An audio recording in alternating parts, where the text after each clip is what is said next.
पिछले लेक्चर में हम लोगों ने ये सीख लिया कि हमारे टेल्स ओएस को हमारी यूएसबी स्टिक में कैसे इंस्टॉल करना है। एंड अभी इस लेक्चर में हम लोग सीखेंगे कि कैसे हम लोगों को वो यूएसबी स्टिक का यूज करके हमारे कंप्यूटर में उसको स्टार्ट करना है। एंड ये यूएसबी स्टिक हम लोग किसी भी कंप्यूटर में कहीं पे भी लगा के इसको हम लोग यूज कर सकते हैं। जरूरी नहीं कि सिर्फ आप अपने कंप्यूटर पे ही, मान लीजिए आप अपने कॉलेज में एंड आपको टेल्स ओएस यूज करना है, सो आप अपने कॉलेज के कंप्यूटर्स में भी ये यूएसबी स्टिक लगा के बूट करके इसको यूज कर सकते हैं।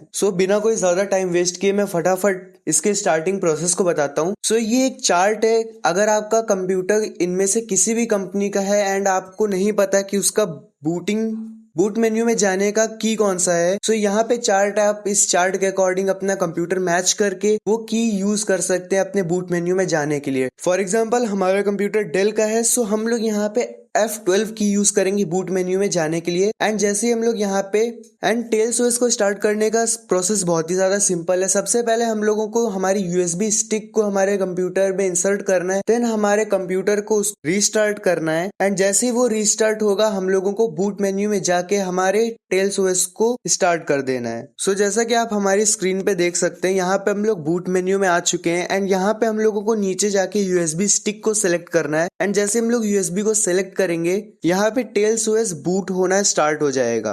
यहाँ पे हमारा टेल्स ओएस कंप्लीटली एकदम परफेक्ट वे में बूट होके स्टार्ट हो चुका है। एंड यहाँ पे हमारी एक वेलकम विंडो भी ओपन हुई है। अब यहाँ पे जितनी भी सेटिंग्स हैं वो डिफॉल्ट सेटिंग्स हैं। एंड ट्राई करिएगा कि आप इन सेटिंग्स को ना ही चेंज करें, बिकॉज अगर आप डिफॉल्ट सेटिंग्स को चेंज करेंगे तो आपका ऑपरेटिंग सिस्टम एक टाइप का यूनिक ऑपरेटिंग सिस्टम बन जाएगा, जिससे आपकी फुटप्रिंट्स को आइडेंटिफाई करना काफी ज्यादा आसान हो जाता है। यहाँ पे जो हमारी लैंग्वेज सेलेक्टेड है वो इंग्लिश सेलेक्टेड है। एंड यहाँ पे कीबोर्ड एंड कैलेंडर का फॉर्मेट भी इंग्लिश कैलेंडर ही सिलेक्टेड है। मैं इसको बिल्कुल भी चेंज नहीं करूंगा। देन अगर हम लोग नीचे आते हैं तो यहाँ पे एक परसिस्टेंट स्टोरेज का ऑप्शन शो होता है, जिसको हम लोग आगे के लेक्चर में देखेंगे कि ये एक्चुअली होता क्या है एंड ये किस तरीके से वर्क करता है। देन हम लोग जैसे ही थोड़ा नीचे आ जाते हैं, यहाँ पे हमारे पास एडिशनल सेटिंग्स कुछ है, जिसको हम लोग अगर क्लिक करेंगे तो यहाँ पे हम लोगों को सबसे ऊपर शो हो रहा है एडमिनिस्ट्रेशन पासवर्ड, जो कि बाय डिफॉल्ट ऑफ है। इसका बेसिक सा मतलब ये कि जब आप ऑपरेटिंग सिस्टम पर जाएंगे तो वहां पे कोई भी एडमिन नहीं रहेगा। एंड जिसका सिंपल सा रीजन ये है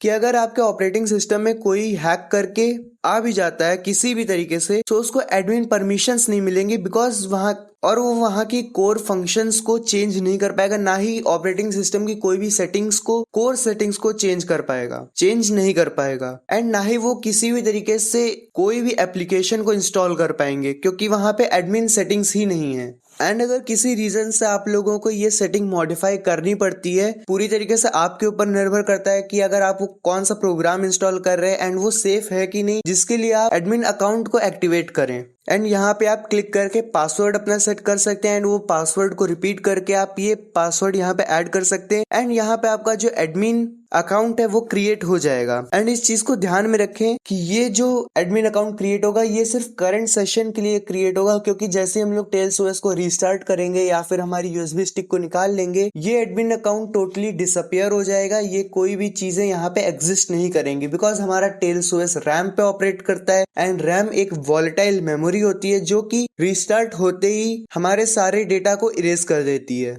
जब भी आप अपने कंप्यूटर को रीस्टार्ट करके यहाँ पे आएंगे, ऐसा लगेगा कि ये टेल्स ओएस कभी भी यहाँ पे एग्जिस्ट किया ही नहीं था। या फिर जैसे आप अपनी यूएसबी निकाल लेंगे एंड कोई भी मैनेज करता है आपके कंप्यूटर को एक्सेस करने की, सो उसको कभी पता ही नहीं चलेगा कि आपने कभी टेल्स ओएस आपके कंप्यूटर पे यूज भी किया है कि या फिर नहीं। एंड अभी के लिए मैं इस एडमिन सेटिंग्स को बाय डिफॉल्ट पे ही रहने दूंगा, क्योंकि मुझे यहाँ पे एडमिन सेटिंग्स नहीं लगानी है एंड ना ही मुझको इसकी जरूरत है। एंड यहाँ पे जो हमारी नेक्स्ट सेटिंग है, जो की है मैक एड्रेस एनोनिमाइजेशन की, जो की बाय डिफॉल्ट ऑन है, जिसका मतलब ये है कि जो आपका मैक एड्रेस है वो सिंपली किसी को भी नहीं दिखेगा एंड प्रॉपरली एनोनिमाइज्ड रहेगा। एंड इस सेटिंग का ऑन होने का सिंपल रीजन ये है कि ताकि आपको कोई भी आइडेंटिफाई ना कर पाए। बेसिकली मैक एड्रेस एक यूनिक एंड परमानेंट एड्रेस होता होता है जो कि हर एक नेटवर्क डिवाइस को असाइन किया जाता है उस डिवाइस के मैन्युफैक्चरर के द्वारा। फॉर एग्जाम्पल जो आपके कंप्यूटर के अंदर या फिर आपने जो अलग से भी एक वाईफाई कार्ड प्लग किया होगा उसका एक पर्टिकुलर मैक एड्रेस होता है एंड हर डिवाइस का एक अलग और यूनिक मैक एड्रेस होता है एंड वो मैक एड्रेस दोबारा किसी भी डिवाइस में रिपीट नहीं होता है। सो जो मैक एड्रेस आपकी डिवाइस पे है वो सिर्फ आपके ही पास है। सो अगर वो मैक एड्रेस कहीं पे भी विजिबल है तो बेसिकली आपको आइडेंटिफाई करना बहुत ही ज्यादा इजी हो जाएगा। सो बेसिकली जो मैक एड्रेस होता है वो इंटरनेट पे विजिबल नहीं होता है, लेकिन जैसा कि हमें पता है कि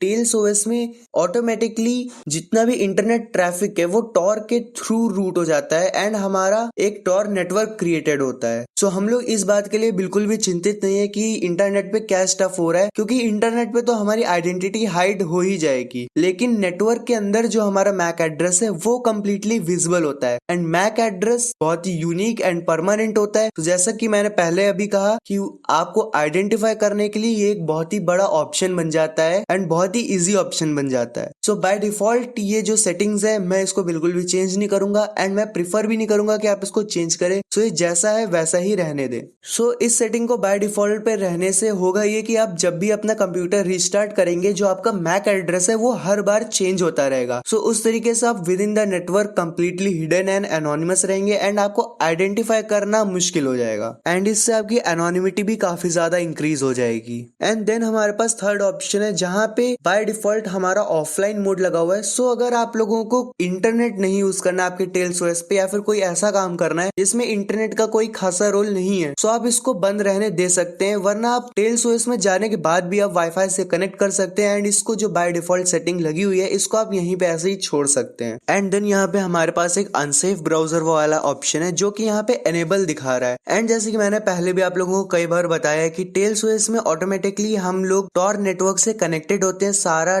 नेटवर्क ट्रैफिक टॉर नेटवर्क से होके जाता है एंड सिर्फ एक ओनली एक्सेप्शन बचता है जो कि हमारा एक अनसेफ ब्राउजर होता है जहाँ पे टॉर नेटवर्क नहीं होता है। सो यहाँ पे ये ऑलरेडी इनेबल्ड है एंड अगर आप इसको डिसेबल करना चाहते हो तो यहाँ से डिसेबल भी कर सकते हैं। हम लोग इसके बारे में आगे फ्यूचर में बात करेंगे। एंड यहाँ पे जो हमारा नेक्स्ट ऑप्शन है वो है नेटवर्क कनेक्शन ऑप्शन, सो जो कि यहाँ पे ऑब्सोल्यूट पे सेलेक्टेड है। सो यहाँ पे हम लोग ज्यादा कुछ अब कर नहीं सकते एंड यहाँ पे हम लोग कैंसिल दबा के सिंपली स्ट्रेट अवे टेल्स को स्टार्ट कर देंगे एंड यहाँ पे हमारा टेल्स ओएस कंप्लीटली स्टार्ट होके हमको दिख रहा है। एंड अब इसके आगे हम लोगों को क्या करना है वो सब हम लोग जानेंगे आगे के लेक्चर्स में, पूरे बेसिक्स हम लोग इसके आगे कवर करेंगे।